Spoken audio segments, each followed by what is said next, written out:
नमस्कार और सप्रेम जय भीम साथियों। मैं श्याम शिरसाट आप सभी का सोशल इंजीनियर नेटवर्क पर स्वागत करता हूं। इस चैनल द्वारा हम डॉक्टर बाबा साहब आम्बेडकर ने मूक नायक और बहिष्कृत समाचार पत्रों में लिखे हुए लेखों को हिंदी में अनुवाद करके पढ़ रहे हैं और उसकी आज के परिस्थिति में या आज के संबंध में चर्चा कर रहे हैं। यह हमारा आज का 10वां वीडियो है।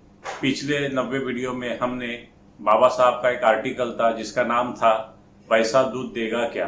तो इस आर्टिकल में बाबा साहब ने अपने ह्यूमरसली यानी व्यंग्योक्तिपूर्ण शैली से जो उच्च वर्णीय हिंदू थे वह अस्पृश्य और महिलाओं की शिक्षा के खिलाफ किस तरह आंदोलन कर रहे थे और स्वराज्यवादी केसरी उन्हें किस तरह सपोर्ट दे रहा था, इसके बारे में हमने पढ़ा। तो आज का जो आर्टिकल है उस आर्टिकल का नाम है इनका ब्राह्मण वर्ग होगा खास। तो यह लेख दिनांक 28 फरवरी 1920 के विविध विचार में लिखा है। तो इस लेख की खासियत यह है कि 1920 में जो भारत से कांग्रेस का जो प्रतिनिधिमंडल इंग्लैंड में गया था, वहां के जनता के सामने उन्होंने अपने स्वराज्य की मांग रखी थी। तो इस स्वराज्य की मांग जो डिमांड रखी थी तो उसके बारे में बाबा साहब ने यह लेख लिखा है। तो बाबा साहब कहते हैं, पिछले 2-3 सालों में ब्रह्मरुंद अर्थात ब्राह्मणों पर एक गहरा संकट आया है। विश्व के लोगों ने अपने खून से पृथ्वी पर मानव के स्वराज्य के अधिकारों को मंजूर किया है। अगर विश्व में सभी को स्वराज्य का अधिकार है तो हिंदुस्तान पर अंग्रेजों का शासन गैर कानूनी होने की दरखास्त ब्रिटिश जनता के सामने रखने का दृढ़ निश्चय इन ब्राह्मणों ने किया है। इस तरह से न्याय प्रिय, समता प्रिय, स्वतंत्रता प्रिय एवं स्वराज्य के तत्वों को अपनी जान जोखिम में डालकर बनाने वाली ब्रिटिश जनता अपने साथ रहेगी, यह दावा इन दिनों ब्राह्मणों ने किया है। लेकिन फिर भी उनकी अंतरात्मा उन्हें कोस रही है। 6 कोटि बहिष्कृत लोग जो एक ही धर्म के हैं और इसी देश के हैं, उन्हें लूटकर हम अमीर बने हैं। उन्हें हजारों साल से मानसिक, सामाजिक और धार्मिक गुलामी की बेड़ियों में रखा है और उनकी उन्नति यानी विकास का विरोध किया है। अगर अंग्रेज नहीं आते तो उनकी हालत जानवर से भी बदतर होती थी। ऐसी मानसिकता वाले हम अगर स्वराज्य के अधिकारों की मांग करते हैं तो यह अहिंसा परमो धर्म अर्थात अहिंसा को ही धर्म मानने वाले बुद्ध के सामने किसी खाटिक ने अपनी चुराई हुई गौओं को फिर से लौटाने का दावा करने के बराबर है। अपने ही लोगों से जानवर से बदतर व्यवहार करने वाले अंग्रेजों से अच्छे व्यवहार की उम्मीद किस तरह रख सकते हैं? ब्रिटिश जनता की इस सवाल पर क्या हम जवाब देंगे? क्या एक देश दूसरे देश के ऊपर शासन करना चाहिए? इस प्रश्न के प्रति प्रश्न, अगर क्या एक वर्ग को दूसरे वर्ग के ऊपर शासन करने का अधिकार है, अगर यह ब्रिटिश जनता पूछे तो कालिक मले अपने मुंह से उन्हें किस तरह जवाब दे? यह समस्या इन दिनों ब्राह्मणों को सता रही है।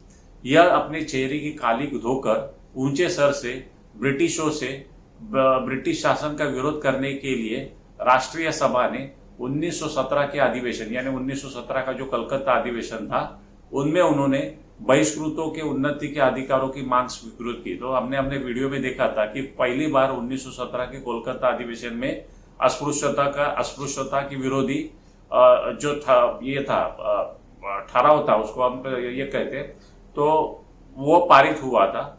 और उसके बाद 1918 में अस्पृश्यता निवारण परिषद में उपस्थित लोकमान्य तिलक और लोकमान्य खापेरडे ने बहिष्कृतों की उन्नति के अपनी सहानुभूति जाहिर की। तो ये दो हमें ध्यान में रखना है, 1917 का कांग्रेस का अधिवेशन और 1918 में मुंबई में एक अस्पृश्यता निवारण परिषद का आयोजन किया था विठल रामजी शिंदे जी ने। तो इसके बारे में हम आज की चर्चा में उसका जिक्र करेंगे। तो उस जो अस्पृश्यता निवारण परिषद में उन्होंने बहिष्कृतों की उन्नति के लिए अपनी सहानुभूति जाहिर की थी। चमार के गणपति को अपनी गाड़ी में जगह देने की कथा सुनाकर अस्पृश्य के प्रति भाईचारे का सबूत सभी लोगों के सामने रखकर उन्होंने सबको खुश कर दिया और अपने विरोधियों का मुंह बंद कर दिया। लोकमान्य खापर्डे ने तप्ते ने तप्ता यसा घटनाय योग्यम, तप्ते ने तप्ता यसा यानी जो लोहे के टुकड़े हैं वो तपने से जिस तरह एक साथ घुलते हैं, घटनाय योग्यम यानी योग्य अच्छी तरह से घुलते हैं, उसी तरह अस्पृश्य और वरिष्ठ लोगों हिंदुओं ने एक साथ बराबरी से घुलने की तहे दिल से याचना की। यानी उन्होंने एक तो लोकमान्य तिलक ने कहा था कि मैंने किस तरह चमार के गणपति को अपने गाड़ी में बिठाया, और जो खापर्डे थे उन्होंने कहा था कि अभी अस्पृश्य और वरिष्ठ हिंदुओं ने एक दूसरे के साथ घुलना चाहिए। लेकिन इस जो अस्पृश्यता निवारण परिषद थी उसके बाद पारित हुई मसूदों पर मान्यता देने तिलक ने मना कर दिया। उनके शिष्य खापर्डे जब स्वराज्य के अधिकारों की मांग ब्रिटिश लोगों के सामने रखकर वापस आए, यानी हमने जैसे बताया कि ब्रिटेन में वो गए थे और वहां पे उन्होंने हिंदुस्तान के स्वराज्य की मांग ब्रिटिशों के सामने रखी थी। तब उसके बाद वो हिंदुस्तान वापस आए तो 17 जनवरी 1920 में पुणे में हुई एक सभा में उन्होंने संबोधित किया। वो उस सभा में वो कहते हैं, ब्रिटिश शासन में सुधार लाने की मांग पर लंदन में हुई सभा में कांग्रेस का एक प्रतिनिधि मंडल गया था, यानी खापर्डे भी उस कांग्रेस के प्रतिनिधि मंडल का भाग थे, हिस्सा थे। वहां बाकी लोगों की भी जाने की इच्छा हुई, यानी उस सभा में बाकी लोग भी गए, नरम गए यानी मॉडरेट्स लोग गए। तो ये जो कांग्रेस का प्रतिनिधि मंडल ये एक्सट्रीमिस्ट लोगों का था, तो उसमें उस सभा में मॉडरेट्स लोग भी गए, रंगू सालो महीना भी गए। अभी रंगू सालो महीना भी गए यानी उनका कहना एक्सेट्रा लोग भी गए। तभी एक्सेट्रा लोग कौन है, तो बहिष्कृत भी गए। सभी ने विलायत में भीड़ की। उन्होंने खुद की प्रगति के लिए मांगे रखी। उन्होंने यानी बहिष्कृतों ने खुद के प्रगति के लिए मांगे रखी जो खापर्डे को अच्छी नहीं लगी, क्योंकि बहिष्कृत गुलाम है और गुलाम अपनी मांगे खुद कैसे रख सकता है। ब्राह्मणस्य मुखमासित, यह एक मंत्र है। ब्राह्मणस्य मुखमासित यानी ब्राह्मणों की निर्मिति ब्रह्मा के मुख से हुई है। और इस मंत्र के अनुसार चातुर्वर्ण व्यवस्था में सबसे नीचे होने वाले बहिष्कृत सबसे ऊपर होने की कोशिश कर रहे हैं। अभी ये किसका, ये खापर्डे का भाषण बाबा साहब बता रहे हैं उस सभा में। पैर की ज्योति सर पर धारण करने की यह कोशिश है। इस सभा का यह व्यंग्यपूर्ण भाषण और अस्पृश्यता निवारण सभा में अस्पृश्यता मिटाने की प्रार्थना करने वाला मनुष्य एक ही है, यानी वही खापर्डे जी है। यह किसी पराये मनुष्य को सुनकर विश्वास नहीं होगा। लेकिन जो लोग खापर्डे की नस नस से वाकिफ है उन्हें खापर्डे की इस तरह की दोगली जबान पर कोई आश्चर्य होना संभव नहीं है। यानी बाबा साहब कहते हैं कि जो खापर्डे को जानते हैं तो ऐसे दोगली जबान बात करेंगे तो इसे किसी को अचरज नहीं होगा। विलायत में जाने के लिए उदार विचारों का बुर्खा पहनना उनकी मजबूरी थी, नहीं तो विलायत से लौटकर अपने अंदर दबाई हुई कर्मठता को फिर से उगलकर अपने आप को कलंकित करने का क्या कारण था। यानी बाबा साहब कह रहे हैं कि विलायत में जैसे उन्होंने कहा था कि अस्पृश्य और विरष्ट हिंदुओं ने एक साथ मिलना चाहिए, वो क्यों कहा था, क्योंकि उनको विलायत जाना था और विलायत जाना था और अंग्रेज ब्रिटिश जनता पूछे तो क्या जवाब देंगी। लेकिन फिर आने के बाद उन्होंने अपनी दबाई हुई कर्मठता को वापस निकाला। तो ऐसा दोगला, तो अभी बाबा साहब क्या कह रहे हैं, ऐसा दोगला व्यवहार करने वाले, आने वाले आपत्ती में डरने वाले, स्वार्थासाठी साधूचे सोंग घेणारे यानी राम नाम जपना पराया माल अपना करने वाले, कामासाठी मामा यानी जरूरत होने पर मीठा बोलने वाले, लेकिन बाद में उपकार के बदले अपकार यानी बुरा करने वाले, सत्य के प्रति सजा देने वाले लोग कौन से वर्ण के हो सकते हैं, यह अलग बताने की जरूरत नहीं है। उन्होंने अपने कर्म से यह सिद्ध किया। अभी बाबा साहब ये ब्राह्मणों के लिए अलग अलग विशेषण लगाते हैं कि राम नाम जपना पराया माल अपना, कामापुरता मामा यानी मीठा जरूरत होने पर मीठा बोलने वाले, उपकार के बदले बुरा करने वाले, सत्य के बदले सजा देने वाले। तो ये सब बाबा साहब ब्राह्मणों को विशेषण दे रहे हैं। तो उन्होंने अपने कर्म, बाबा साहब ऐसा क्यों कह रहे हैं कि उन्होंने अपने कर्म से यह सिद्ध किया है। इसलिए लोकमान्य बाप्टिस्टा, जोसेफ बाप्टिस्टा तो कुछ भी कहे, लेकिन विलायत से लौटने के बाद भी ब्राह्मण कभी नहीं सुधरेंगे, यानी आपल्या जातीवर गेल्याशिवाय राहणार नाही, ऐसा बाबा साहब कह रहे। यह इशारा हम बहिष्कृतों को देते हैं। तो दोस्तों, ये जो आर्टिकल था, यह आर्टिकल अभी यहाँ पे समाप्त हुआ है, तो इसकी आज के संदर्भ में हम चर्चा करेंगे। तो जैसे पहले वीडियो में कर्मवीर विठ्ठल रामजी शिंदे के द्वारा बहिष्कृतों के कार्यों के बारे में चर्चा की थी। उनकी कोशिशों से राष्ट्रीय स्तर पर 2 महत्वपूर्ण घटनाएं घटी। जैसे हमने अभी इस लेख में डिस्कस किया था कि पहला 1917 में कलकत्ता के अधिवेशन में राष्ट्रीय सभा यानी कांग्रेस ने पहली बार अस्पृश्यता निर्मूलन का प्रस्ताव पारित किया था, यानी सैंक्शन किया था।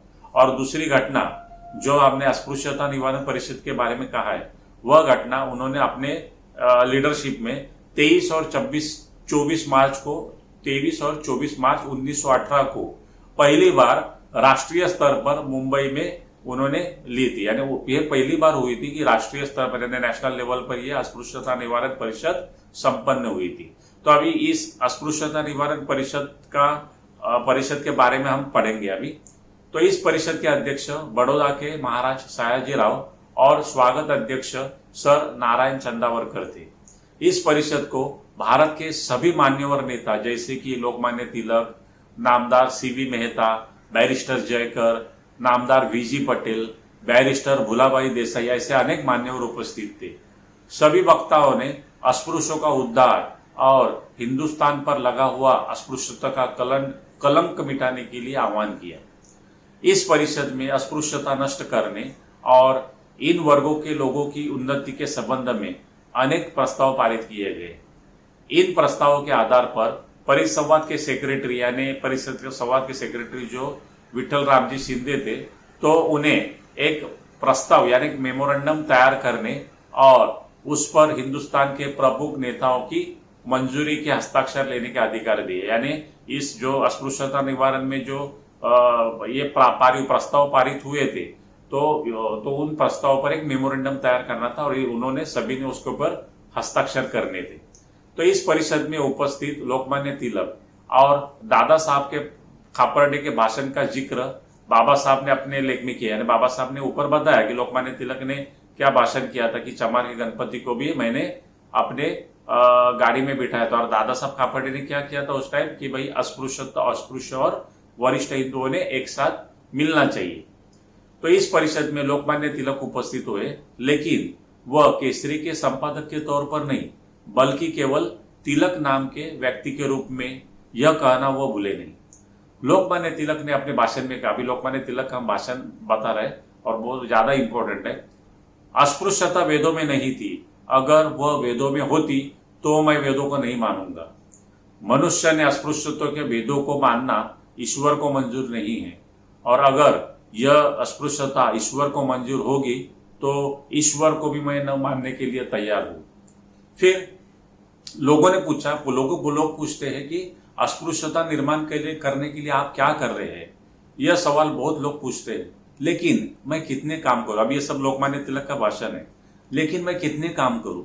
सभी चीजों में आगे रहने के लिए मैं समर्थ नहीं हूं, लेकिन इस कार्य के प्रति यानी अस्पृश्यता निवारण के कार्य के प्रति मेरी सहानुभूति है।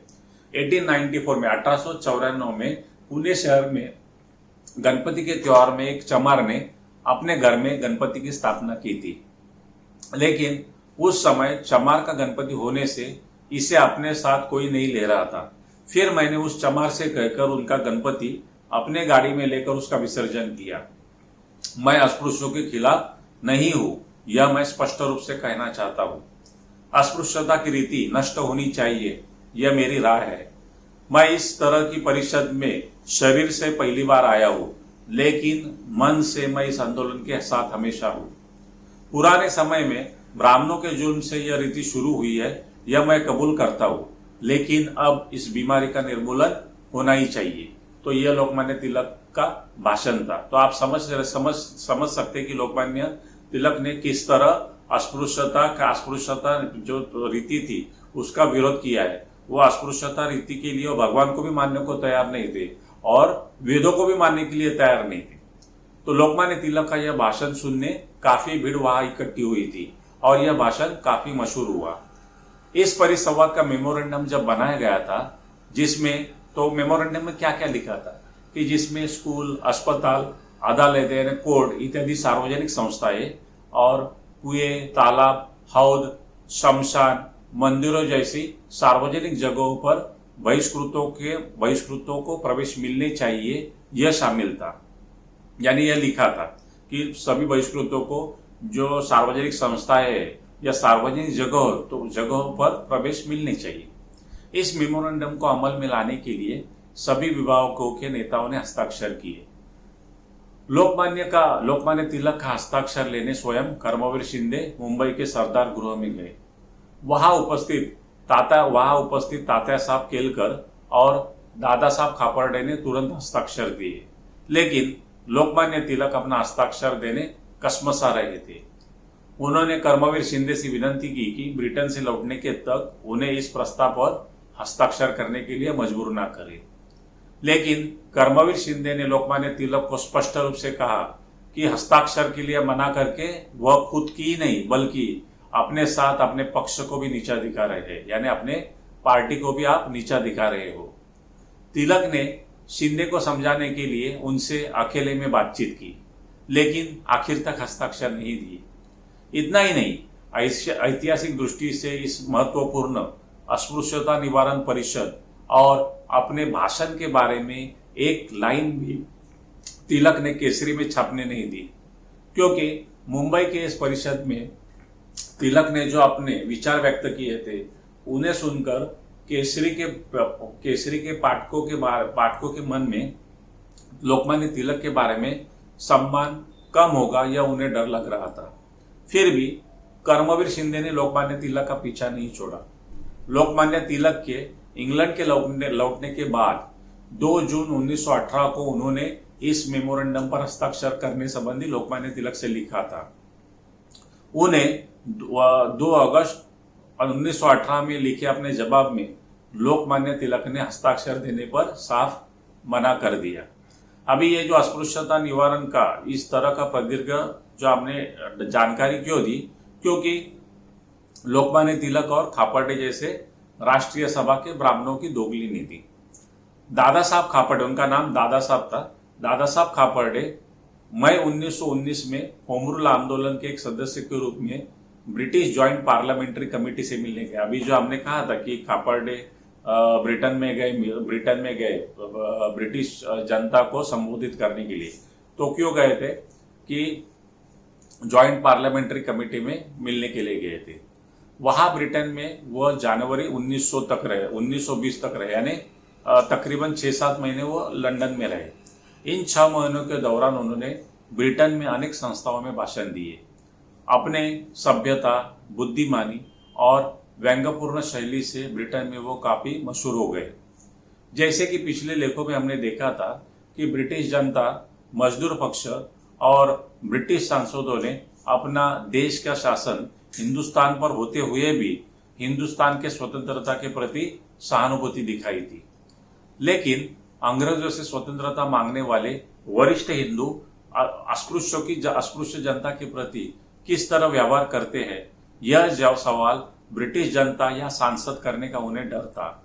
इसलिए यह अस्पृश्यता की समस्या धार्मिक या सामाजिक ना होकर आर्थिक होने का दावा उन्होंने ब्रिटेन में किस तरह किया, यह हमने पिछले लेख में देखा है। तो पिछले लेख में हमने देखा था कि अभी पिछला लेख यानी अगला लेख में है, तो जो अभी अगले हम लेख पढ़ने वाले, तो उसमें उन्होंने क्या दावा किया था कि ये जो अस्पृश्यता की समस्या यह धार्मिक नहीं है, यह सामाजिक नहीं है, तो क्या है, यह आर्थिक है, जैसे कि ब्रिटेन में भी है। तो फिर भी हिंदुस्तान के बहिष्कृतों को शांत करने के लिए और हम उनकी समस्या हल करने की कोशिश कर रहे हैं, यह ब्रिटिश जनता को दिखाने के लिए उन्होंने 1917 में राष्ट्रीय सभा के अधिवेशन में अस्पृश्यता के विरोध में और बहिष्कृतों की उन्नति का प्रस्ताव पारित किया था। इतना ही नहीं, अस्पृश्यता निवारण परिषद में हमने ऊपर देखा कि किस तरह उन्होंने अस्पृश्यता के खिलाफ वेद और ईश्वर का सहारा लेकर लोगों को खुश किया था।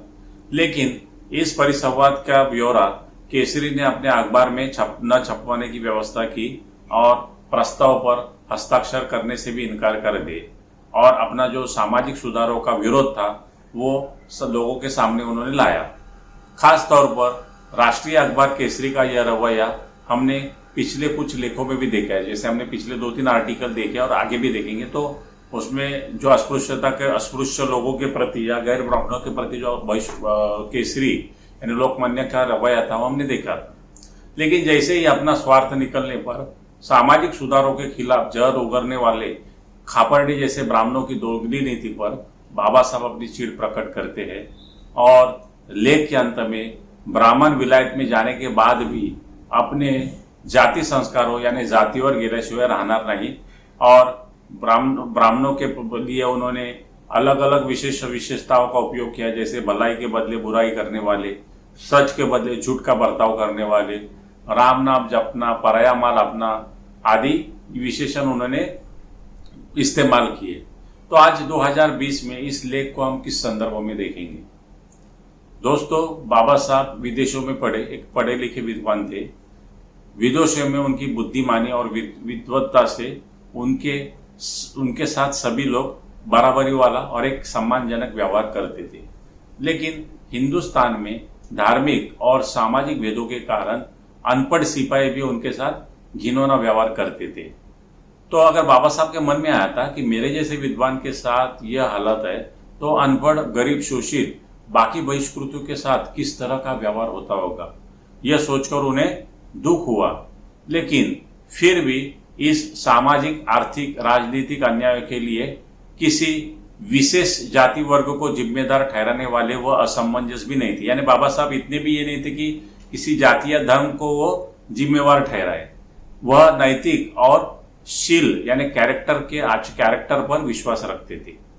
धार्मिक रीति रिवाजों के खिलाफ लड़ने वाले ब्राह्मणों को भी वह जानते थे और बहिष्कृतों के साथ अन्यायपूर्ण व्यवहार करने में गैर ब्राह्मण सबसे आगे थे, यह भी उन्हें मालूम था। लेकिन फिर भी ब्राह्मणों के प्रति अपना गुस्सा उन्होंने क्यों जाहिर किया, उन्होंने गैर ब्राह्मणों के प्रति क्यों नहीं कहा? तो क्योंकि बहिष्कृतों के ऊपर हो रहे अन्यायों के लिए धार्मिक ग्रंथ और ये जो रीति रिवाज थे वो जिम्मेदार थे और इस धार्मिकता से कारण ब्राह्मणों का बाकी सभी जातियों पर या वर्णों पर प्रभाव होने से सभी जातियां उन्हें सर्वश्रेष्ठ मानती थी और जो बाकी गैर ब्राह्मण थे वो तो अज्ञान थे और वो जो अन्याय करते थे वो धार्मिक गुलामी के कारण करते थे।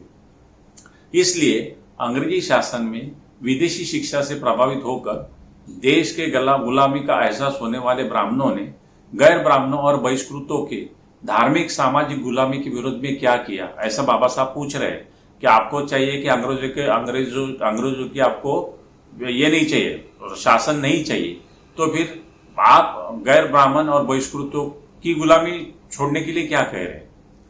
वास्तविकता से इन विदेशी आक्रमणों के लिए हिंदी धर्म की वर्ण जाति व्यवस्था और कर्मकांड को जिम्मेवार मानकर अगर वह हिंदू धर्म में सुधार लाने की कोशिश करते तो गैर ब्राह्मणों से लेकर बहिष्कृत लोग भी इन सुधारों को मानते और भारत देश का वर्तमान कुछ अलग हो सकता था। यानी अगर आप देखोगे तो ये जो गैर ब्राह्मण थे और बहिष्कृत थे वो गुलाम धार्मिकता से थे, तो और वो ब्राह्मणों को एक वर्ण व्यवस्था में सबसे ऊंचा यानी भगवान ही मानते थे। तो अगर उन्होंने हिंदू धर्म जो विदेशी शासन भारत पे हजारों सालों से जो विदेशी शासन है वो क्यों है, उसकी अगर उन्होंने जांच की होती तो उन्हें पता चलता था कि ये हिंदू धर्म की वजह से है। तो अगर उन्होंने उस धर्मों में सुधार लाते थे तो आज भारत का जो वर्तमान है वो कुछ अलग होता था। लेकिन फिर भी उन्होंने अपने स्वार्थ के लिए हिंदू धर्म में ब्राह्मणवाद यानी उच्च नीचता कायम रखकर हिंदुस्तान की आजादी के लिए गैर ब्राह्मणों और बहिष्कृतों को गुमराह किया। हाँ, गोखले, रानड़े, आगरकर जैसे कुछ ब्राह्मण थे जो इस बात को समझ रहे थे, लेकिन वह अल्पमत में थे। लोकमान्य तिलक या खापर्डे जैसे नेताओं को जैसे हमने बताया कि वो भगवान मानती, जनता भगवान मानती थी, लेकिन वह अपने सामाजिक खुद स्वार्थ के लिए वो सामाजिक सुधारों का विरोध कर रहे थे। इसलिए बाबा साहब का ब्राह्मणों के प्रति जो गुस्सा था, उन्होंने उनको जो अलग अलग विशेषण दिए वो उस समय जायज थे। लेकिन आज अगर हम 2020 में देखेंगे, यानी आजादी के 70 साल में देखेंगे, तो भारत में अगर कुछ हिंदू धर्म में जाति भेद है या कुछ अंधश्रद्धा या अस्तित्व में है, तो क्या उसे हम किसी विशेष जाति या वर्ण को जिम्मेदार ठहरा सकते हैं क्या? तो नहीं। अगर समझो आज बाबा साहब जिंदा होते तो क्या सिर्फ ब्राह्मणों को आज दोषी मानते थे? तो आज अगर हम देखेंगे तो गैर ब्राह्मणों या बहिष्कृतों में एक बड़ी जनसंख्या आज भी ब्राह्मणों को दोषी ठहराती है। ये कितना सही है? यानी अगर हम कुछ व्हाट्सएप पे मैसेजेस वगैरह देखेंगे गैर ब्राह्मणों और बहिष्कृतों के, तो उन्होंने सभी जो अभी तभी 70 साल हो गया और अभी आपको सभी को अपना अपना विकास करने की पूरी आजादी है, तो भी फिर भी ब्राह्मणों को दोषी ठहराते हैं। तो आज संविधान में सबको पढ़ने लिखने या सोचने का अधिकार मिला है। आज कितने ही बहिष्कृत और गैर ब्राह्मणों ने पढ़ लिखकर एक अच्छा दर्जा हासिल किया है। तो आज अगर कोई तर्कवादी या विज्ञानवादी सोच को अपनाकर धार्मिक परंपरा या कर्मकांडों या भगवान के अस्तित्व पर भी संदेह प्रकट करता है और कर सकता है, बराबर है ना, कर सकता है। और इस बारे में अभी काफी साहित्य यानी बाबा साहब, महात्मा फुले और बाकी लोगों ने भी इसके बारे में काफी लिटरेचर लिखा है। साथ ही मेडिकल साइंस जो अभी इतना प्रगत हुआ है, तो उसके वजह से हमें हमारा पूरे बॉडी का स्ट्रक्चर मालूम है। तो हमें अभी मेडिकल साइंस से यह पता चला है कि आप मनुष्य किसी भी जाति धर्म का हो, लेकिन हमारे अवयव या खून एक दूसरे के साथ जरूरत होने पर बदल सकते हैं। यानी हम देखते हैं कि ऑर्गन डोनेशन, तो ऑर्गन डोनेशन कोई भी किसी को भी कर सकता है, तो इसमें कोई जाति या धर्म का कोई सवाल नहीं है। तो इसलिए पहले धार्मिक कर्मकांडों अथवा परंपराओं पर प्रश्न निर्माण जो करते थे, उन्हें धर्म जाति से उनको बहिष्कृत किया जाता था, उनका जीना मुश्किल में पड़ जाता था। तो किसी भी उस वक्त कोई भी बीमारी होती थी तो उसे भगवान का कोप माना जाता था। यानी अगर कोई सुधार करना चाहे और सुधार करने से अगर समझो उसका गांव में कुछ बीमारी होती है या कुछ बुरा होता है उस घर में, तो कोई उसका संबंध नहीं, लेकिन फिर भी क्या कहते थे कि ये सुधारों के कारण भगवान का कोप हुआ है।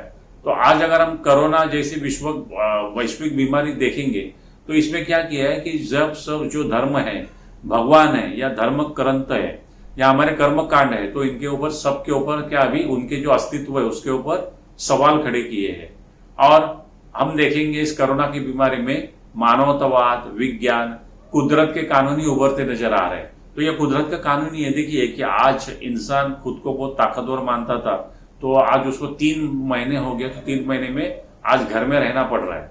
लेकिन आप देखेंगे कि कोई पेड़ पौधा या किसी दूसरे प्राणी को कोरोना की बीमारी हुई है क्या? तो नहीं है। तो यह अगर हम समझेंगे और यह समझकर अगर हम जाति भेद, भगवान या कर्मकांडों पर विश्वास रखेंगे, तो वो जो इंसान है ये सब करने वाला वही ब्राह्मणवादी होगा और वो सबसे उसका वाहक होगा। तो इसलिए हमने इस लेखों को पढ़ने और आज की परिस्थिति में समझने का उपक्रम शुरू किया। तो हम क्यों करना चाहते हैं कि जो इतिहास है, तो इतिहास को हमें पढ़ना है और इतिहास से हमें समझना है। तो अगर 70 साल के बाद, 70 साल पहले अगर बाबा साहब कहते हैं कि किसी को जिम्मेदार ठहराए थे, तो आज वो स्थिति नहीं है। तो अगर हम इन लेखों को पढ़े और इससे समझ सके कि जो हमारे धार्मिक जाति भेद है या रूढ़ी परंपरा है, तो हम हमारे जो हमने मान रहे हैं, तो इससे देश का किस तरह नुकसान हुआ है। और अगर हम ये सोचते हैं, तो हम अगर इन्हें त्याग देते हैं, तो क्या होगा? वो मानवतावाद, तर्कपूर्ण और विज्ञानवादी सोच होगी। तो इसलिए इस सबसे बड़ी जिम्मेवारी अंबेडकर, फुले, शाहू, रानडे, आगरकर जैसे समाज सुधारक को या तुकाराम, नामदेव, कबीर, नानक जैसे संत परंपराओं को मानने वाले की है। तो अभी अगर ये देश में अगर कोई जाति व्यवस्था है या धार्मिक भेद है या अगर कोई जो पुरानी रीति परंपरा है, तो उसको अगर हमें त्यागना है, तो जो बाबा साहब अम्बेडकर, फुले, शाहू या रानडे, आगरकर या आप किसी संत है तुकाराम, नामदेव, कबीर जैसे, तो आप उन्हें मानते हैं, तो फिर ये सबकी जिम्मेदारी है कि इस जाति भेद को निकाला जाए, क्योंकि ये सब थे महान लोग थे, महापुरुष थे, उन्होंने इस देश में जाति निर्मूलन का सपना देखा था। और इसके लिए तो अगर हम इतिहास में देखेंगे तो कितने ही बहिष्कृत और गैर ब्राह्मणों ने इसलिए कोशिश की है। तो दोस्तों, इसलिए इस लेख से हमें यही समझना चाहिए कि आज अगर कुछ है तो इसके लिए कुछ गलत हो रहा है तो इसके लिए किसी विशेष जाति धर्म या धर्म को जिम्मेदार नहीं ठहराना चाहिए, बल्कि यह सब हमारा कर्तव्य है, सभी का कर्तव्य है कि यह देश या विश्व भी कह सकते हैं हम, स्वतंत्रता, समता और बंधुत्व के संवैधानिक मूल्यों पर चलाने की कोशिश करें। तो यह हमारे सबका खुद का यह ड्यूटी है कि यह देश या विश्व भी कह सकते हैं स्वतंत्र, समता और बंधुता के तत्वों पर चले। तो साथियों, यह इस लेख की चर्चा हम यहीं पे समाप्त कर रहे हैं। यह जो चर्चा थी और यह लेख आपको कैसा लगा, इसके बारे में चर्चा या आपकी राय जरूर दीजिए और ज़्यादा से ज़्यादा लोगों तक इसे शेयर करिए और साथ में सब्सक्राइब करिए। और हम ये देख रहे हैं कि बहुत से लोग देखते हैं लेकिन वो लाइक करना भूल जाते हैं, तो आप इसे ज़रूर लाइक करिए और इस प्रोजेक्ट जो चल रहा है तो इस प्रोजेक्ट को आपका सहयोग दीजिए। तो धन्यवाद, जय भीम और नमस्कार साथियों, गुड नाइट।